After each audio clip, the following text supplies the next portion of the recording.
Hello, student. How are you? In last session, I have taught you Unit 4 in tax and story writing.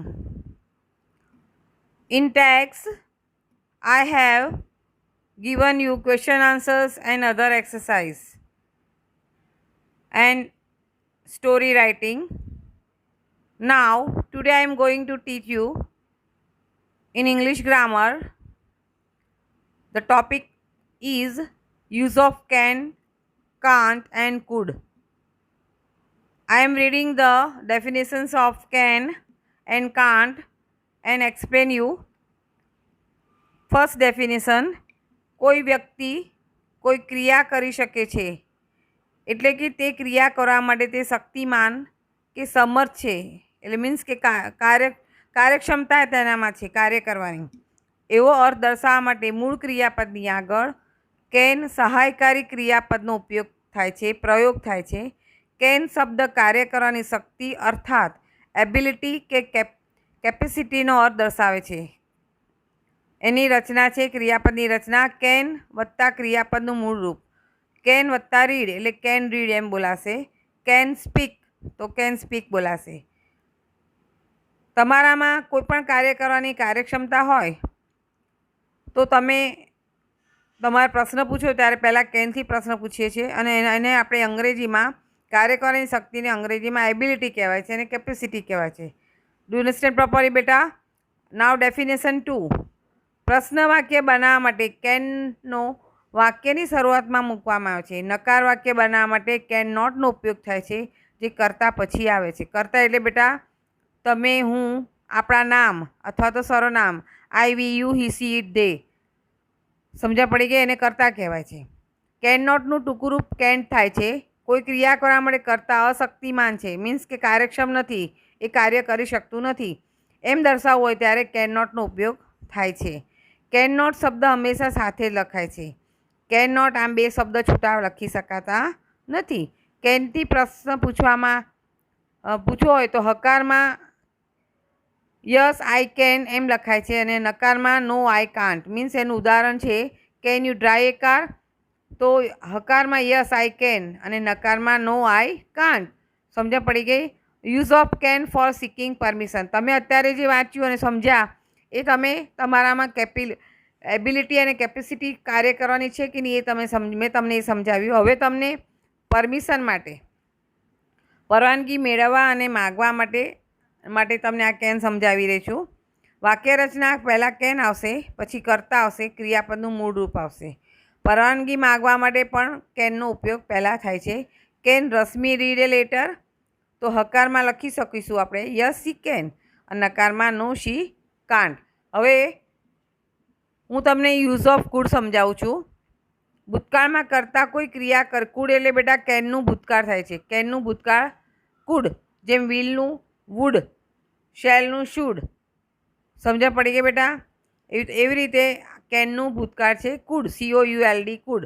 ભૂતકાળમાં કરતા કોઈ ક્રિયા કરી શક્યો તે દર્શાવવા, મીન્સ કે ભૂતકાળમાં કરી દીધી છે એમ તે દર્શાવવા માટે ક્રિયાપદની આગળ કુડનો ઉપયોગ થાય છે. ભૂતકાળમાં કરતા કોઈ ક્રિયા કરી શક્યો નહીં તે દર્શાવવા ક્રિયાપદની રચના કુડ નોટ. ક્રિયાપદનું મૂળ રૂપ કુડન્ટ એ કુડ નોટનું ટૂંકું રૂપ છે. કુડન્ટ પણ લખી શકાય છે અને ફૂલ ફોર્મમાં કુડ નોટ પણ તમે લખી શકો છો. There was a lot of noise. I ખાલી જગ્યા અને બ્રેકેટમાં તમને હિયર આપી છે તો તમે એમ લખી શકશો I could not hear because of a lot of noise. There was no traffic on the highway. Highway પર એમ કે જરા પણ ટ્રાફિક નહોતું. બ્રેકેટમાં છે ડ્રાય, તો I could dry my car fast. મેં બે રીતે વાંચ્યું, એક નકારનું વાક્ય વાંચ્યું અને એક હકારમાં વાંચ્યું. સમજ્યા પડી ગઈ બેટા? હા, તો કઈ ક્રિયા તમે કરી શકો છો એના માટે કુડ અને ક્રિયાપદ આવશે. ફક્ત નથી કરી શકતા એના માટે કુડ નોટ આવશે. ખ્યાલ આવી ગયો બેટા? એની એક્સરસાઇઝ મેં લખી છે. Answer the questions. Can you ride a bicycle? બંને રીતે મેં તમને સમજાવ્યું છે. Yes I can, no I can, can not અથવા I can't. Can you play the flute? Yes I can, no I can not અથવા I can't. Can you count count stars in the sky? No I can't. એમાં ફક્ત નકારમાં જ લખાશે, કારણ કે તમે કે અમે બધા કોઈ પણ આકાશમાં તારાને આપણે ગણી શકતા નથી. It is impossible. So only you write down the answer in negative. No I can't. Can you hear with your ears? Yes I can. Can you write with your leg? No I can't. પગથી લખાય બેટા? ના લખી શકાય. એટલે આપણે નકારમાં જવાબ આવશે no I can't. Can Rahul use your mobile? Yes he can. No he can not. Can Urmila buy a new dress aunty? Yes she can. No she can't. I had no key. I dash the door. બ્રેકેટમાં open આપ્યું છે, તો એમાં તમે ભૂતકાળમાં લખશો I could not open the door. Lalita was very busy. બ્રેકેટમાં લખશો, બ્રેકેટમાં ફોન આપ્યું છે, તો so she could not phone મી. સમજણ પડી ગઈ બેટા? આગળ એક્સરસાઇઝ 2 મેં લખી છે, fill in the blanks with can, can't and could. તમારે વિચારીને એના જવાબ લખવાના છે. 2-3 હું તમને સમજાવી દઉં છું. Dash Kapil attend the birthday party uncle? તો can. The blind dash cross the road? The blind can't cross the road. Dash the dumb speak?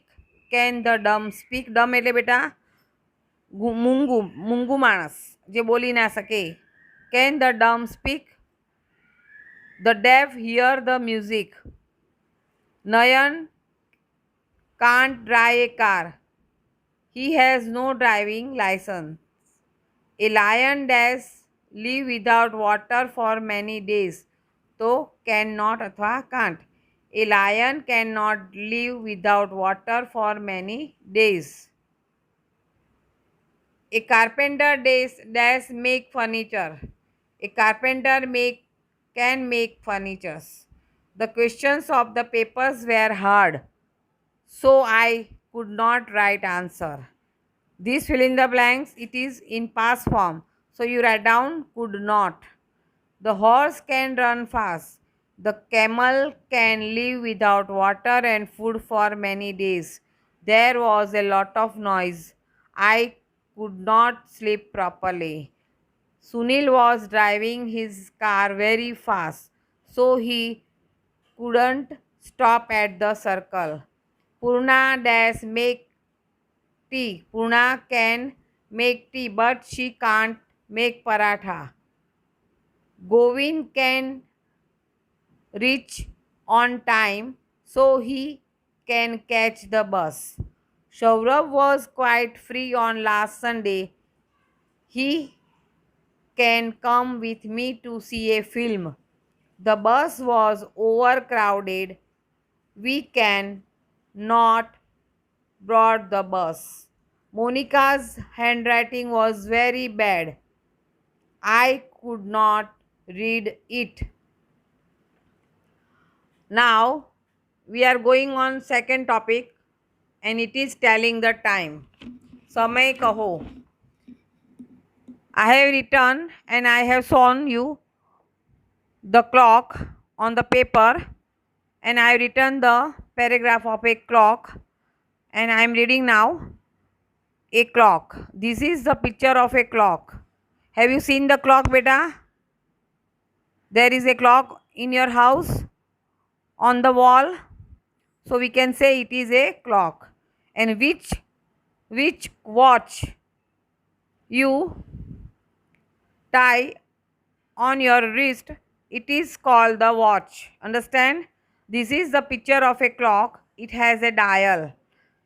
It is the face of a clock. Dial ને શું કહેવાય? Face. એટલે ઘડિયાળનો ચંદો. There are 12 numbers on the dial. Do you understand properly? Have you seen that 12 numbers? 1, 2, 3, 4, 5, 6, 7, 8, 9, 10, 11, 12. So there are 12 numbers on the dial. It has 3 hands. 3 hands એટલે આપણા હાથ છે, that is not. અહીંયા handsને કાંટા કહેવાય. શું કહેવામાં છે? કાંટા. The small hand is an hour hand. નાનો જે કાંટો છે એને આપણે કલાકનો કાંટો કહીએ છીએ. It is in English we can say an hour hand, or small hand we can say. The big hand is a minute hand. It is big. So we can say it is a big hand. There is a second hand too. It is running fast. It is called a second hand. It moves fast. It shows seconds. The small hand is at 3 and the big hand is at 12. It's 3 o'clock now. The brand of the clock is Orpet. It tells us time. એના new words મેં લખ્યા છે. Dial એટલે ઘડિયાળનો ચંદો, face એટલે પણ ઘડિયાળનો ચંદો, hand એટલે ઘડિયાળનો કાંટો, અવર એટલે કલાક, મિનિટ એટલે મિનિટ, સેકન્ડ એટલે સેકન્ડ. સમજણ પડી ગઈ? નાવ I explain the time. What time is it? અંગ્રેજીમાં સમય કહેવા માટે વાક્યની શરૂઆત હંમેશા ઇટ સર્વનામથી કરવામાં આવે છે. એમાં આઈ, વી, યુ, હી, સી અને ધેનો ઉપયોગ નથી થતો બેટા. આ બધા સર્વનામ આપણા માટે વપરાય છે, પણ ઇટ એ નિર્જીવ વસ્તુ, પ્રાણી, પક્ષી એના માટે વાપરવામાં આવે છે. સો here we use for time it pronounce. Do understand properly? પા કલાક એટલે 15 મિનિટનો સમય દર્શાવવામાં આવે છે અને એને ઇંગ્લિશમાં કહેવાય છે એ ક્વાર્ટર પાસ્ટ શબ્દનો ઉપયોગ થાય છે. પાસ મીન્સ 15 મિનિટ ઉપર થઈ ગયો હોય ત્યારે એને આપણે PST પાસ વાપરીએ છીએ. એ ક્વાર્ટર પાસ્ટ 15 મિનિટ ઉપર, સમયની ઉપર 15 થઈ હોય ત્યારે. પા કલાક એટલે કે 15 મિનિટ બાકી હોય તો એ ક્વાર્ટર ટુ શબ્દનો ઉપયોગ કરવાનો છે. બાકી હોય તો ટુ લખવાનું છે. અડધો કલાક એટલે કે 30 મિનિટનો સમય દર્શાવવો હોય તો હાફ પાસ શબ્દનો ઉપયોગ કરવાનો છે. અંગ્રેજીમાં હાફ પાસ કહેવાય છે. સમજણ પડી ગઈ? ગુજરાતીમાં અડધો કલાક કહેવાય છે. રાત્રે 12 થી બપોરના 12 સુધીનો સમય દર્શાવવા માટે સમયદર્શક આંકડાની પાછળ AM નો ઉપયોગ થાય છે. જેમ કે 6 AM, 11 AM. AM એ એન્ટી મેરિડિયમનું સંક્ષેપ છે. એ લેટિન ભાષાનો શબ્દ છે. I get up at 6 AM. PM એ પાસ્ટ મેરિડિયમનું સંક્ષેપ છે. એ લેટિન ભાષાનો શબ્દ છે. My father goes to bed at 10 PM. Any exercise મેં લખેલી છે ઘડિયાળમાં. તમારે એનો સમય લખીને આપવાનો છે. એક્સરસાઇઝ 1 છે. મેં 2 સમય લખેલા છે, કેવી રીતે લખવાનું સમજાવ્યા છે તમને. એની સૂચના છે look at the clocks and tell the time and write. તો પહેલું ઘડિયાળ મેં દોર્યું છે, એમાં 2 બતાવ્યા છે. તો આંકડામાં મેં 2 લખીને બતાવ્યું છે અને ઇંગ્લિશમાં શબ્દોમાં ઇટ ઇઝ 2 o'clock એમ લખેલું છે. બીજા ઘડિયાળમાં 5:45 બતાવ્યું છે. ઇંગ્લિશમાં એને 5:45 કહેવાય છે આંકડામાં. અને શબ્દોમાં મીન્સ કે વાક્યમાં તમે આ રીતે લખશો it is A quarter to 6 અથવા it is 45 minutes past 5. Do understand properly? પાછળ બીજા ઘડિયાળ દોર્યા છે, એમાં સમય તમારે જાતે લખવાનો છે અને કેવી રીતે લખવાનું એ બધું મેં તમને સમજાવેલું છે.